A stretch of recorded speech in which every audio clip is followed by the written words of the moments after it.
Hi, this is Sergeant Betsy Brantner Smith with the National Police Association, and this is the National Police Association podcast.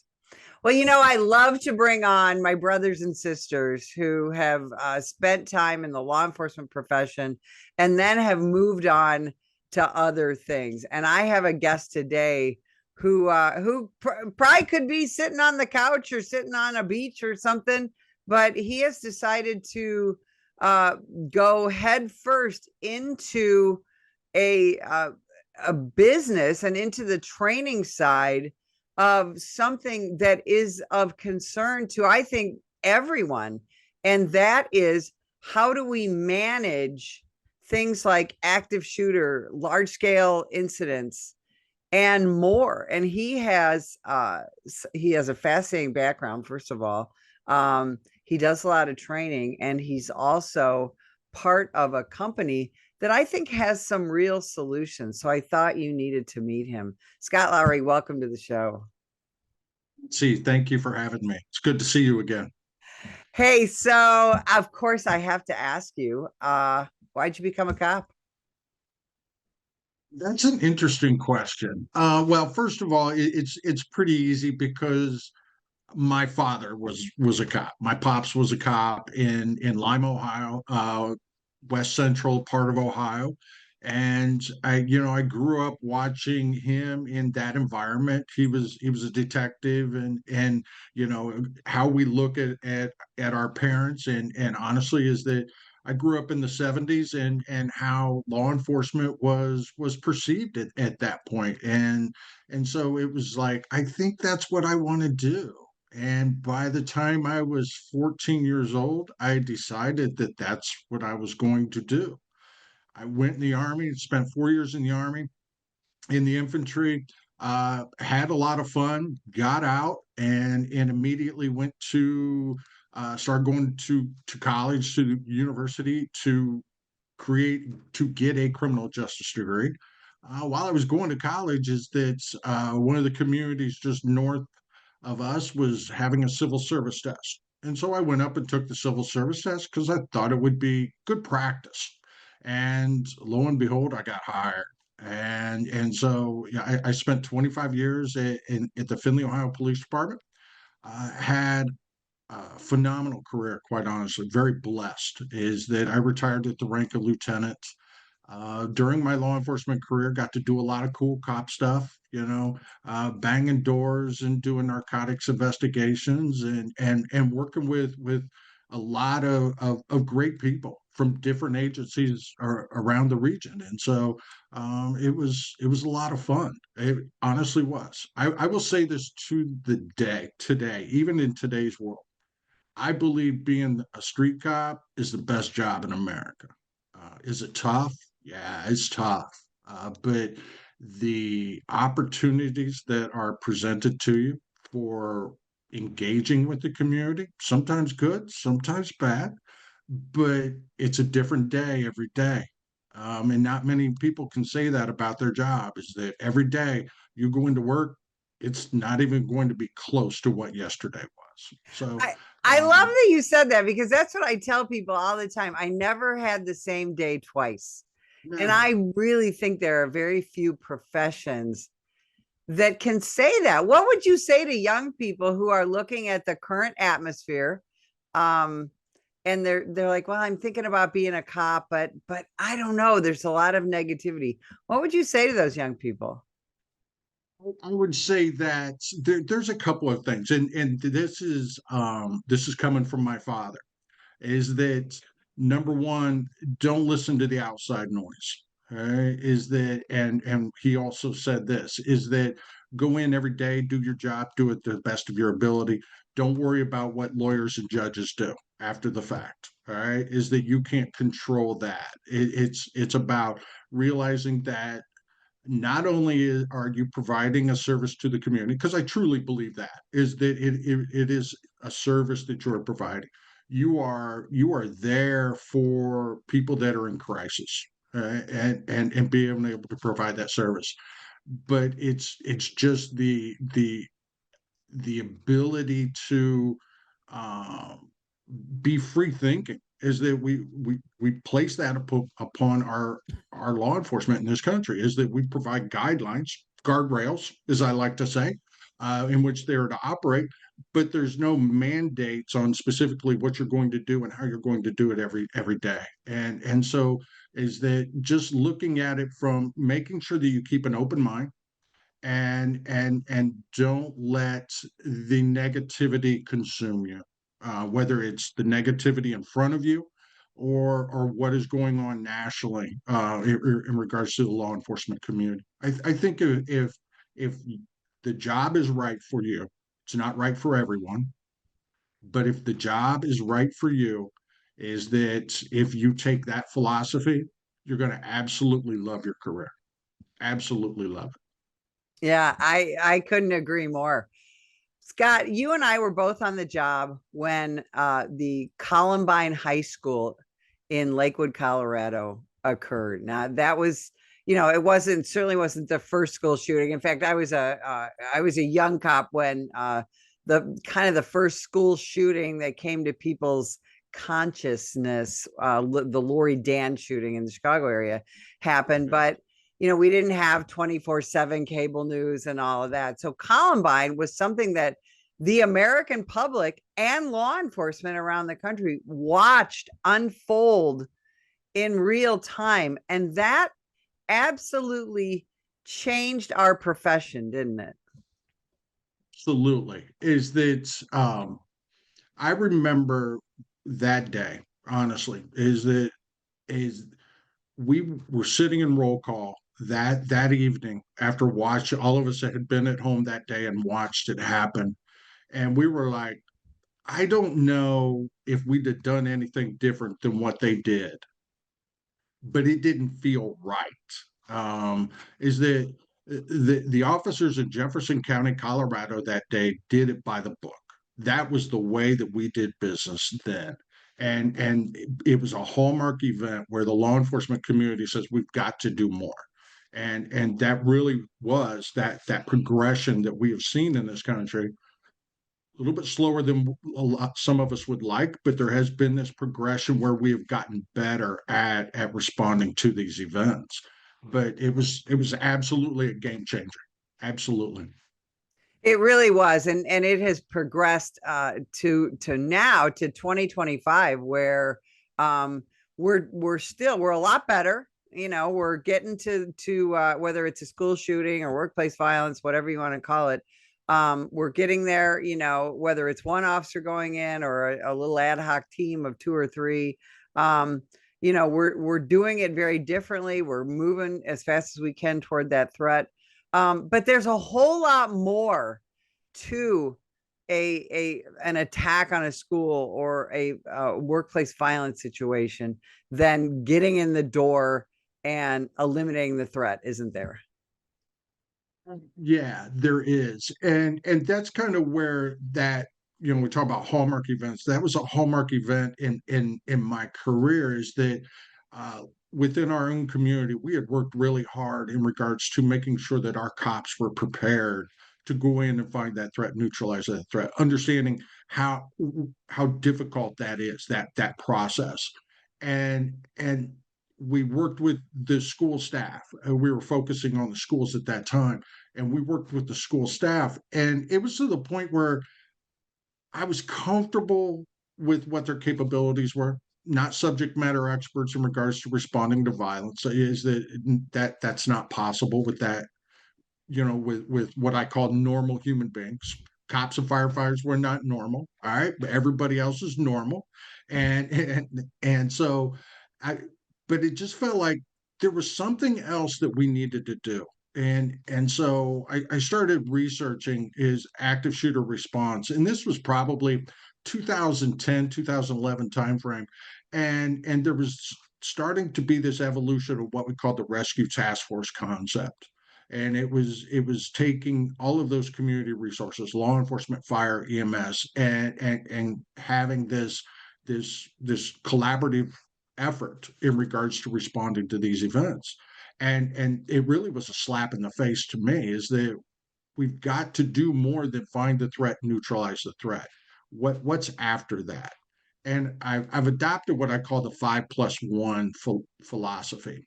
And what that is the first 5 minutes of an active shooter is that law enforcement coppers go in, find bad guy, neutralize bad guy, right?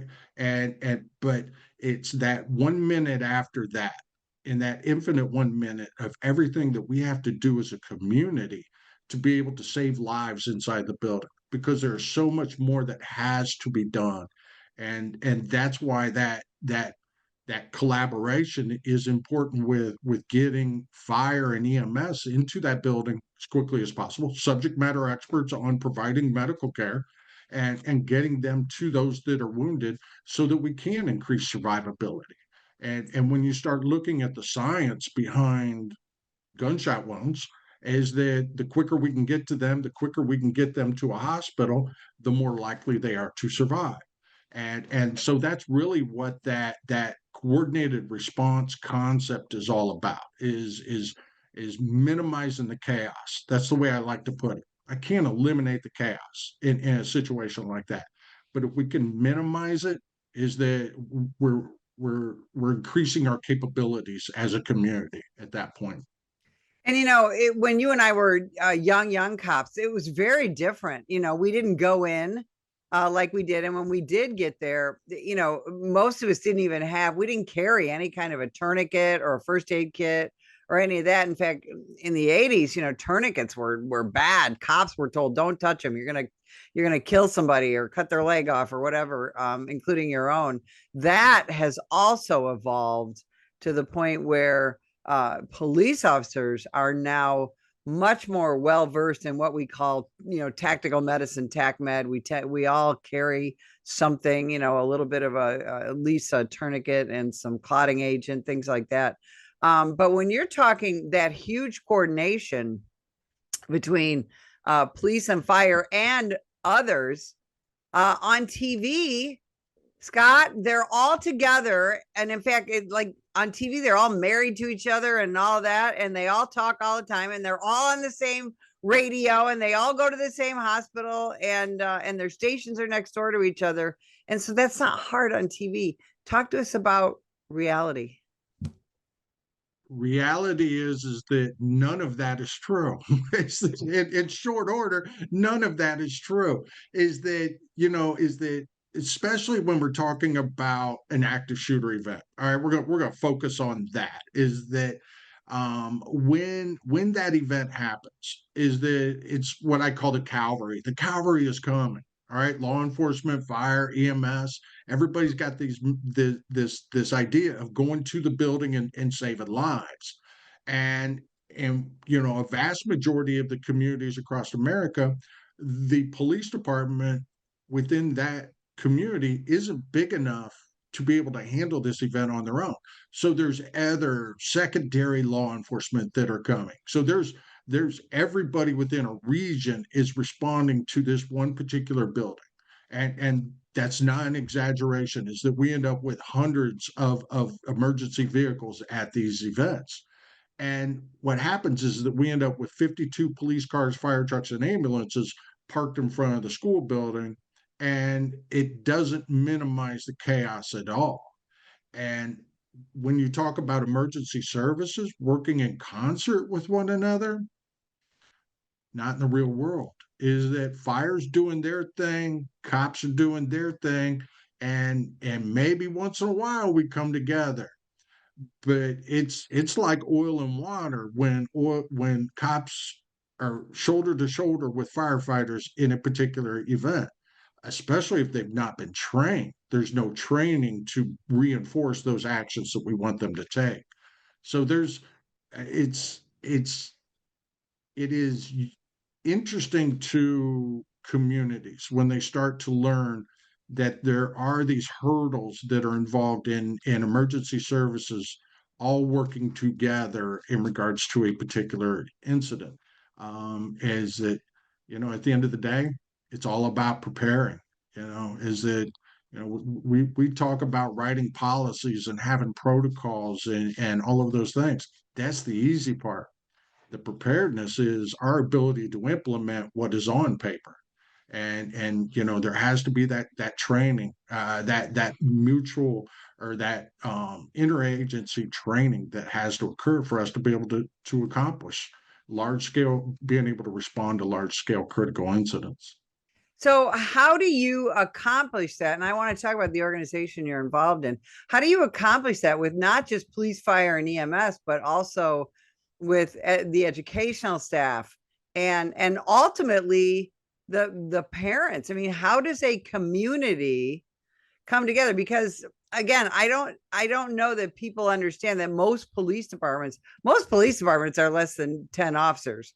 But most communities and most public safety agencies are not LAPD and NYFD and all of that. So how do you propose that we coordinate and plan so that if the unthinkable happens, we're really ready? I think there's really three phases of it, Betsy, to be honest with you. Is that there's a old military mindset of training is crawl, walk, and run. And that crawl piece is that we as a community identified that there's this gap, that we are not prepared to be able to respond in a coordinated effort. And so we start training to that, is that educating our cops and firefighters on what it is that we want them to do, and then putting that process within an incident action plan, is that articulating what our objectives are, what are our primary initial responsibilities going to be for each agency and each in uh, organization, each entity, what it is that they're going to do, so that when we arrive at this building, is that there's a lot of moving parts to it, but everybody knows what their responsibilities are, as opposed to everybody showing up and then trying to decide what it is that we want them to do. So is that so training, education, creating the plan, and then training to that plan again. And tabletop exercises are a great tool that StrataSite has the ability to be used for. And for anybody that doesn't know, tabletop exercise just simply is getting into a room with decision makers, and we play a scenario out, and they make decisions based on the dynamics of that situation, and it allows everybody in the room to have an understanding of what the other parties are going to do. And a ton of value comes from those kinds of exercises. And so when we start doing that, having that mindset of how we're going to progress as a community, is that then that enhances that capability, like I talked about before. Do you Parent bring engagement. do you Go bring ahead. dispatch into this, into these Absolutely. scenarios and all of that? Yeah, is that, is through a critical incident that happens at a community, is that everybody's dialing 911. So that 911 center becomes the hub for all information coming in and information going out to those responding agencies. So is that if we are able to put this incident action plan in front of the dispatch, so that as they're sending resources, they're advising those resources on what tasks, what responsibilities, what assignments they need to have, then they become the quarterback of where those resources get deployed. So and communication is important. Is that when we look at operations that have failed in this country, quite honestly, from a law enforcement, military perspective, communication is almost the number one reason why those operations failed. And so, knowing that, let's figure out what that communication piece is going to look like. And I think that we've accomplished that. StrataSite has, from our perspective, is that there's a platform out there called Rapid SOS, which is in a vast majority of the 911 centers across America. And it's a platform that really takes all the tools of the 911 center and puts them on one screen. All right. Pretty simplified. example, but that's really what it is. And now is that we're putting all of that information that dispatchers need those and right in front of their face on that screen, so they don't have to go to different applications or different software to find what it is that they're supposed to be doing. So that relationship that we have created has 100% enhanced the capabilities of those communities that utilize StrataSite. So just think about it from uh, I look at 50,000 feet. All right, let's look at this event at a high level and a wide angle lens, however you want to put it, and what is it that we need to do? And so, yeah, 911 center is important. And I was going to say is that engagement with parents is I think is critical. Um, I I say this is that schools do not do a good job of educating parents on what the capabilities are of the school. And in 2025, the anxiety level of parents is off the charts in regards to sending their children to school. And rightfully so. Is that so as a school district, as a community, law enforcement and fire, I think we should engage with parents more about what is it that we're doing? What how are we being proactive in making sure that you're building it, that school building is safe? All right. All these prevention measures are going into place. All right. And on top of that is that we've got this plan that if the unthinkable does happen, we're going to be prepared and we're going to save lives. That's the reality of it. Is that the better we respond, the more likely we are going to save the lives inside that building. And so that it's a community effort, truly a community effort. I'm so glad you said that and used that word, because after school shootings, we see those communities come together, which is fantastic. But it sounds like what you guys are trying to do is get the community to come together before something happens. Am I right about that? Yeah, absolutely, absolutely. Is that I Monday morning quarterback critical incidents in this country, specifically school shootings, and because I think that there's value to finding mistakes that are made in one community, right? Maybe they weren't negligent, but mistakes were made, and educating another community on what those mistakes were. This community made a mistake. Let's make sure you don't make the same one. And if we start having those conversations and really opening up the book and having honest conversations about what it is we're doing and how we're doing it, then there's some value there as a nation, quite honestly, and minimizing the impact that these events have on our communities as a whole. If somebody is watching this or listening to this and they're thinking, I want to talk to my police department about this, or I want to talk to my school board about this, or my superintendent of schools, what can they do? What can they do is that if number one is that they can reach out to me at StrataSite, all right, and I can facilitate that conversation. If they're not comfortable having those conversations with local law enforcement or the school board or the superintendent, is they reach out to me, and I'd be more than happy to provide them some insight on things to say or be part of that conversation.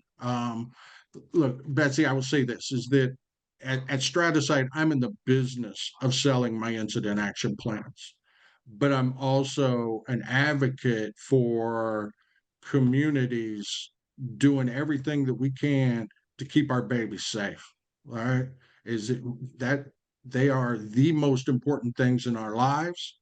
And as communities, we need to do everything we possibly can to keep our babies safe. So I'm 100% will help in any way, shape, or form uh, to accomplish that mission. It doesn't get any better than that, and it doesn't get any more clear than that, Scott. Where can people find StrataSite? Where can they find you? Where can they learn more? Absolutely. StrataSite is StrataSite, StrataSite.io, as is our website. Google it is probably maybe the easiest way to do that. And on top of that is that I'm also the lead trainer for 2 Department of Homeland Security courses in regards to crisis management for schools. And this is a course that is free of charge to communities. Free is good. And they can find those classes at ruraltraining.org, RURAL training.org. And I'd be more than happy to have a conversation with communities about bringing that training. It's all things school safety to their communities.